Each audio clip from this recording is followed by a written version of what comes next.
Welcome to Business Innovators Radio, featuring industry influencers and trendsetters sharing proven strategies to help you build a better life right now. Hello, everybody. Today I'm interviewing Craig Paxson, the Chief Process Innovator at New Salem Consulting. Craig helps clients analyze, document, and improve business processes. Some of his list clients include IBM, Ingram, Lightning Source, Point Clear Solutions, Coventry Healthcare, Affinium Group. Wow, that's quite a list. Welcome, Craig. Thank you for being here today. I'm glad to be here. Thank you. Awesome. Before we get into New Salem Consulting, could you tell us a little bit about yourself? Sure. I live in Nashville, Tennessee, a little town about 30 miles away from Nashville, Tennessee called Murfreesboro. If anybody watched the NCAA basketball tournaments, Middle Tennessee State University beat Michigan State, and that is the university that is in the town that I live in. I've been here about 20 years after having lived in California and Colorado and Texas, and I really like Tennessee. I also coach, on a personal note, youth baseball and football. Those are my two hobbies. And other than that, just work. And what led you into this line of work? Did you know that this was something you wanted to do, or did you just stumble into it? Yeah, so about 8 years ago, I left a corporate job, really knowing that I wanted to do something independent. So I left and started doing independent work, started my own consulting firm up in January of 2008, and had been doing for many years long-term contract business analysis and process improvement work, working with lots of different organizations to improve their business processes, streamline their document workflows, automate, all of their business processes. And then about a year ago, I made a pretty major pivot in my focus, and my focus now is on training and facilitating groups in brainstorming and creativity sessions, and in doing a pretty specific process improvement methodology training that works really, really well to teach them how to do this themselves. Wow, sounds like fun, actually. It is fun, yes. Yeah. And what personal attributes, traits, qualities you think contributed the most to your success? So I have this weird ability to think in pictures, and I don't mean pictures like a photograph, but more like a diagram. Everything in my brain is sort of related and connected together. And so I can look at a business process and really understand how all the component pieces fit together. And I'm really good at diagramming that out, making flowcharts, making business process maps that really make sense and really help people understand how things work and how they could work even better. So I think that's probably one of the things that I have really going, is that ability to think in diagrams. And with that comes, I'm a huge reader. And so, there are hundreds of books between my bookshelf and my Kindle, and I have this ability to connect different ideas between various disciplines and various books that I've read, just due to this way that I can think in these interconnected diagrams. And that's really helped me kind of innovate in my methodology and think of different ways that we can do things to make the processes better for my clients. So you must love mind maps. Yeah, exactly. That is exactly right. A mind map in my mind. Well, that's a great way to think. I mean, oftentimes that's what I tell my kids. I mean, if you want to know exactly what's going on, just write it down, put little diagram graphics, and just make a mind map out of it, and just absolutely paint the picture of the process. It's a great way. I have moved from notebooks to a 11 by 14 11 by 14 notebook of blank white paper. It's like something you would buy as an artist to do sketches in. Because with it being blank, I can take notes in. They're not constrained by the lines. I can take notes in any direction, in which way I want, and there's no lines to say, hey, you need to write between the lines. No, I just take notes however it makes sense to take them on that big sheet of white paper. That is awesome. Well, can you give more examples, I guess, that how this helps you be, on your path to success? Yeah, so one of the things that I've been working on, and this really resulted from reading a bunch of different books and mapping out how things connect, is I've done a bunch of research in the field of creativity and brainstorming, and I noticed that there was, between the 20 different authors that I read, there was some common themes, but nobody had a complete picture of how brainstorming worked. And so I was able to utilize this ability to see connections to realize that there's really 6 aspects to really good brainstorming. And that came about because I have this ability to see different connections between different disparate pieces, things that don't really seem related. And I developed my brainstorming tool, which is called the Creativity Cube, based on that. Cool. Oh, we'll definitely want to have the reference to that thing, but let's keep that for later. One thing that I'm sure you'll be in agreement with. I mean, there's rarely a straight line to success, right? There's always some major adversities and trials. Can you talk about some of these that you had to overcome to achieve your goals? Yeah. So when I started going into business by myself, since I wanted to do really longer term consulting type work, I realized that after a period of time, and I was successful. I had contracts and I made money and I kept food on the table. But I realized that really wasn't where my passion was, in just going and doing a longer term contract for somebody. What I'm really passionate about is learning and teaching. 2 of my core values are learn something every day and teach something every day. So this learning and teaching values, when they finally surfaced in my mind, made me pivot away from going and trying to find these longer term contracts. I'm terrible at marketing. Going out, and when you're an independent consultant, it's feast or famine. You're either working so hard when you're on a contract that you don't have time to find the next one, or you're not working at all and you're starving and you're desperate to find your next contract. And so that struggle made me, I think, realize that that's not where I want to be. What I want to do is I want to teach people how to be better at something, how to be better at this brainstorming, how to be better at creativity, how to be better at process improvement themselves. And so that pivoting led me to develop the Creativity Cube and then my process improvement framework. Interesting.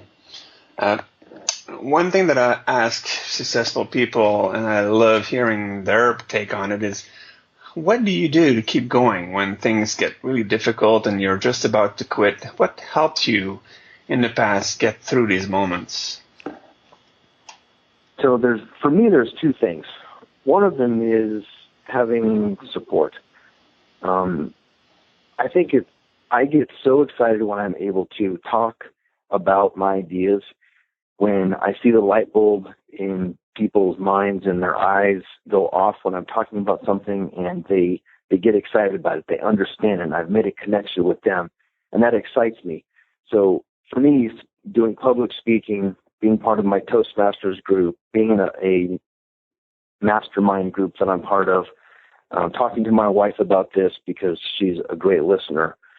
When I talk about what I'm trying to do, it gets me excited, and that excitement motivates me to keep on going, because the reasons I get discouraged is because I don't think that what I'm doing is making a difference in people's lives.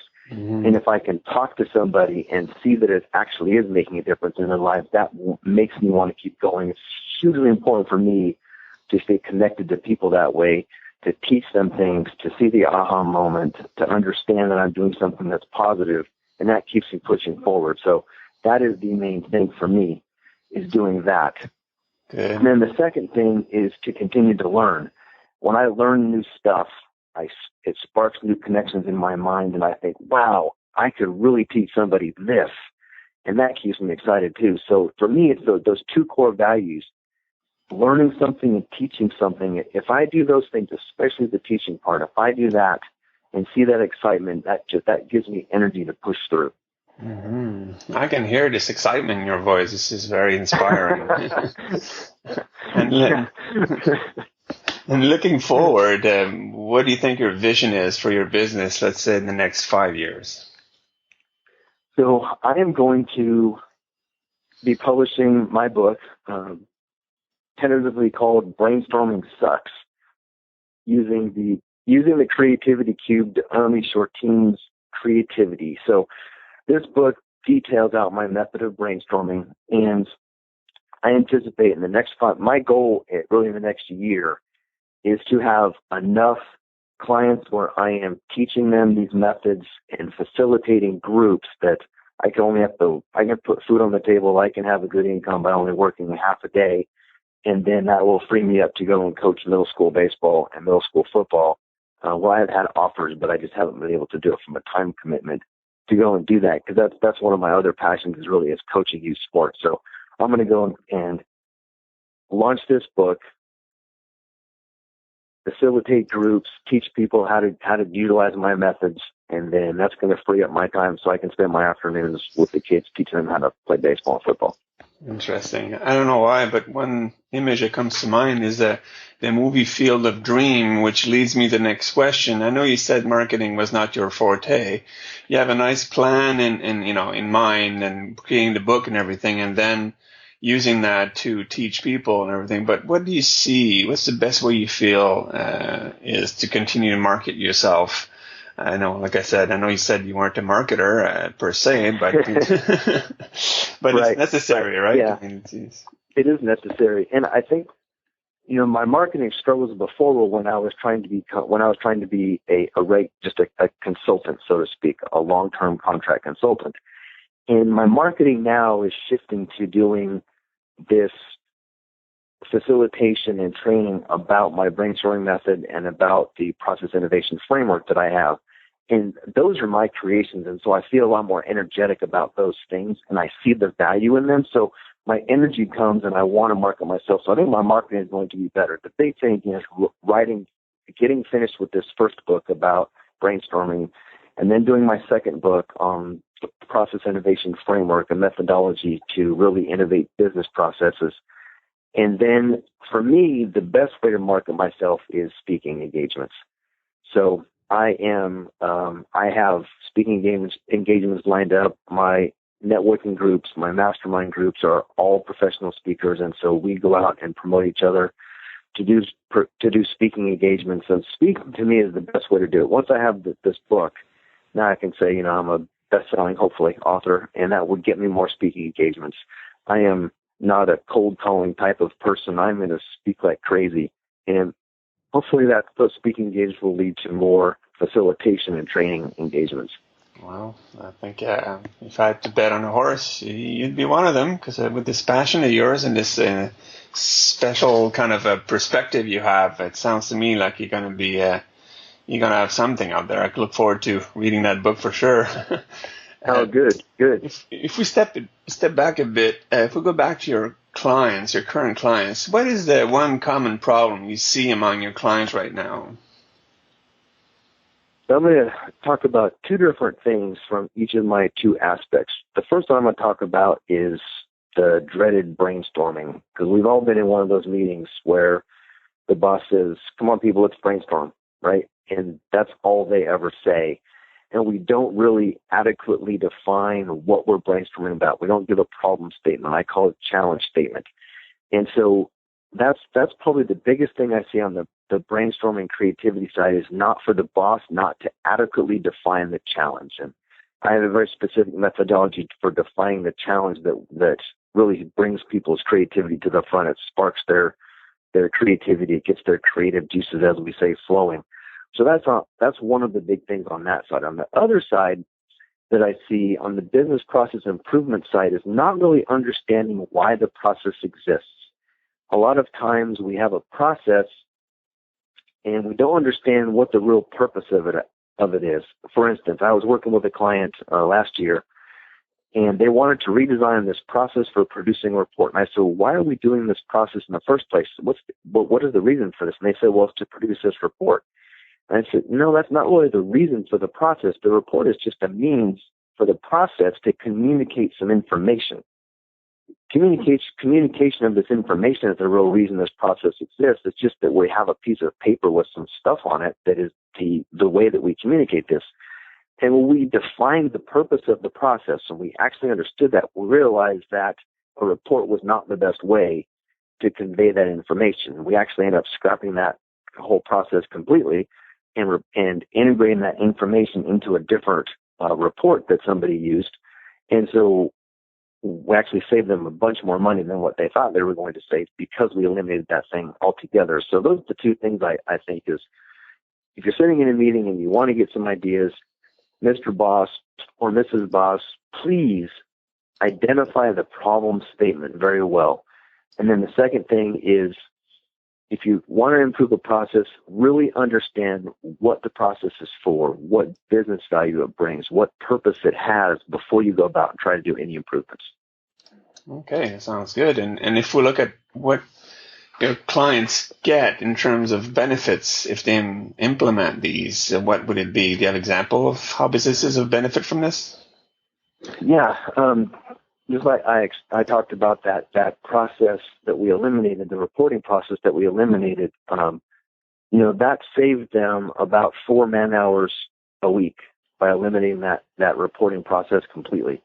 So, that doesn't seem like a whole lot, but that's how's that?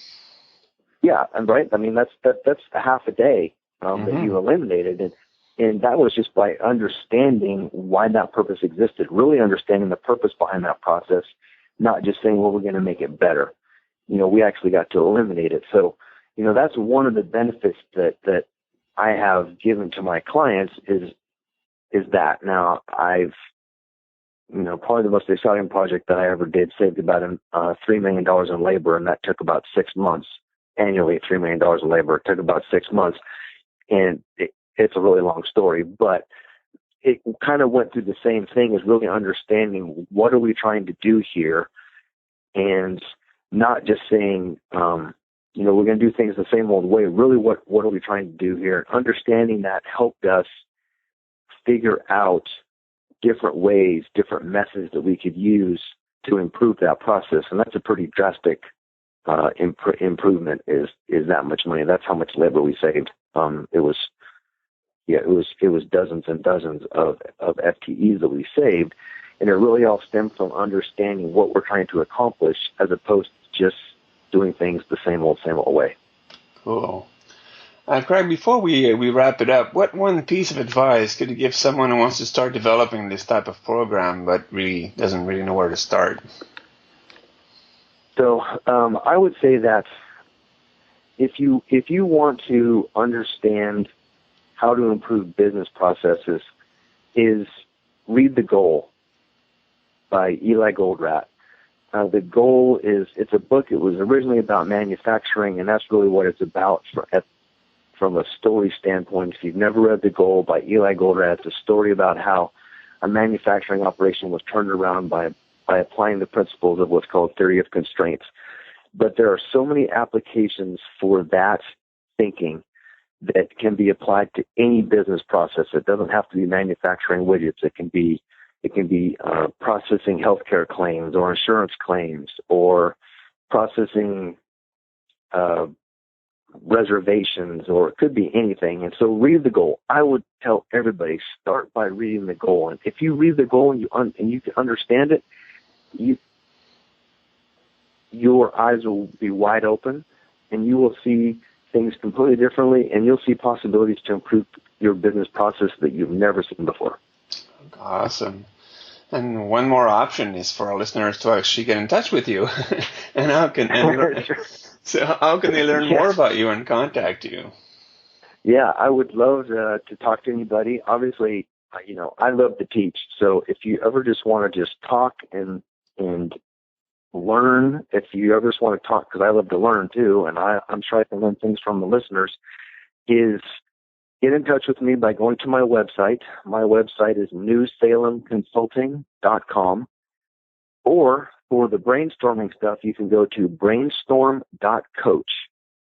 Brainstorm.coach. And that will take you to a page where it is nothing but about brainstorming. I have videos on my website, me talking, PowerPoint presentations that kind of take you through both my process improvement methodology and the brainstorming methodology to help you kind of learn more about that. And then once you're there, you can always shoot me an email or sign up for my Innovators Club where you get extra information, and I'll send you a weekly email with some thinking tools and tips on it that will help you navigate your brainstorming and process improvement activities. Well, I, for one, will definitely be going there, so I assume a lot of our listeners will do too, because this was very intriguing, and I really want to thank you for taking the time to do this with us today and sharing all this information with us. This was extremely interesting, and especially since we had like a 2-for-1. We had 2 topics in one, so this was awesome. So again, a huge thank you, Craig, and then hope things work out for you, and I'm sure we'll be in touch in the future. Thank you very much for the opportunity. I really enjoyed it. Perfect. Thank you. Bye-bye. Thanks for listening to Business Innovators Radio. To hear all episodes featuring leading industry influencers and trendsetters, visit us online at businessinnovatorsradio.com today.